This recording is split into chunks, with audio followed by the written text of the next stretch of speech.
हमारे यहाँ हर गांव में बच्चों को एक कहानी सुनाई जाती है। एक ऐसी कहानी जो उन्हें अंधेरे से और अनजानी जगहों से दूर रखना सिखाती है। हमारी कहानी काली हवेली के बारे में है। एक ऐसा नाम जिसका जिक्र आज भी गांव में सांझ ढले कोई नहीं करता। लेकिन ये कहानी सिर्फ उस हवेली की दीवारों की नहीं है। नहीं, ये कहानी है उसके अंदर रखे एक आईने की। कहते हैं वो आईना सिर्फ चेहरा नहीं दिखाता, वो तो रूहों को हमेशा के लिए कैद कर लेता है। ये बात एक चेतावनी की तरह एक पीढ़ी से दूसरी पीढ़ी तक हमारे जहन में जिंदा है। तो सुनिए, ये किस्सा शुरू होता है हमारे गांव की सरहद पर।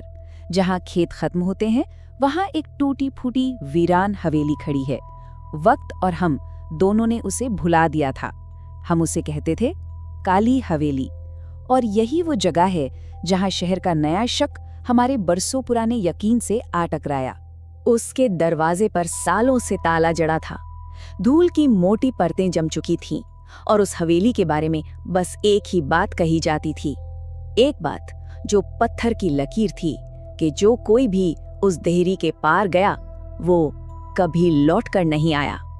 देखिए, एक तरफ तो हम लोग थे, हमारा यकीन था कि वो हवेली रूहों को निगल जाती है, और दूसरी तरफ था राहुल, शहर से आया एक नौजवान जो इन सब बातों को, हमारे डर को महज गंवारों की अफवाहें समझकर हंस देता था। वो कहता था, मैं सिर्फ वही मानूंगा जो मेरी आंखें देखेंगी। और फिर हाँ, आई वो अमावस की रात जब उस लड़के के घमंड और उसकी नासमझी ने मिलकर एक बेवकूफ़ी भरी शर्त को जन्म दे दिया। एक ऐसी चुनौती जो सिर्फ अंधेरे में ही दी जा सकती थी।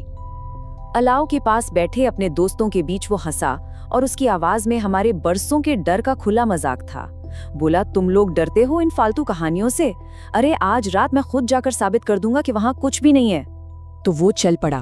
आधी रात का वक्त, चांद भी कहीं बादलों में मुंह छिपाए बैठा था, जैसे आने वाले अनिष्ट को देखना ही ना चाहता हो। हवा में एक अजीब सी ठंडक थी। और फिर जैसे ही वो हवेली के पास पहुंचा, हवेली ने जवाब देना शुरू कर दिया।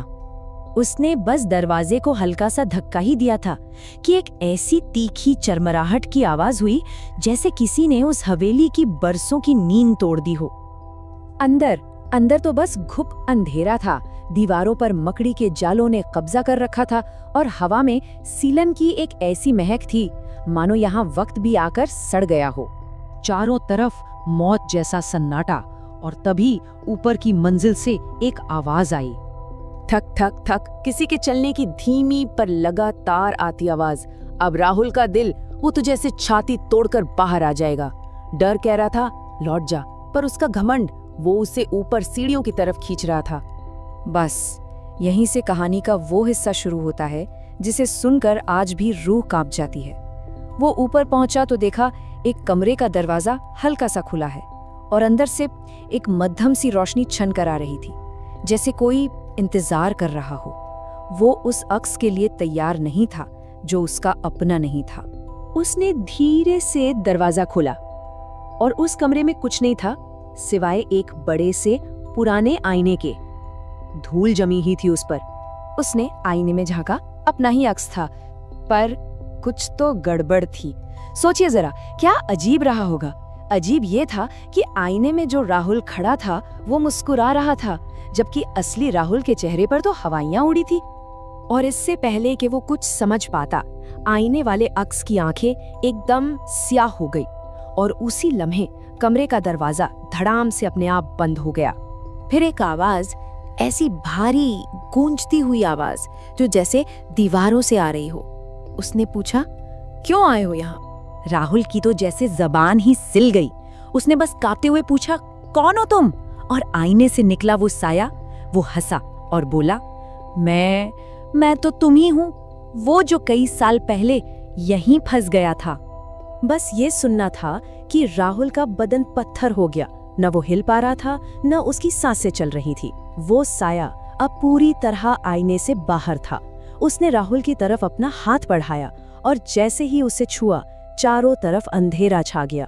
और इसी तरह उस हवेली को एक नया कैदी मिल गया। ये कीमत थी बड़ों की बातों पर, हमारी चेतावनियों पर यकीन न करने की। अगली सुबह जब सूरज निकला तो गांव में एक अजीब सा डर फैला हुआ था। किसी ने देखा कि हवेली का वो भारी दरवाजा खुला पड़ा है। बस हम सबके दिल बैठ गए। हम समझ गए थे कि अनहोनी हो चुकी है।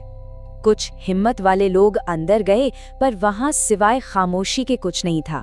राहुल का कोई नामो निशान नहीं। वहां था तो बस वो एक पुराना आईना।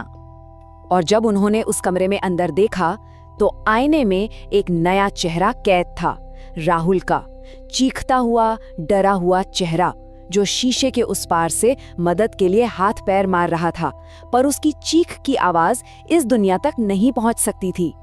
तो ये है हमारी कहानी। अब इसे सिर्फ एक किस्सा समझें या एक चेतावनी, ये आप पर है। पर अब बताइए, क्या अब भी कोई उन पुरानी चेतावनियों पर शक करने की जरूरत करेगा?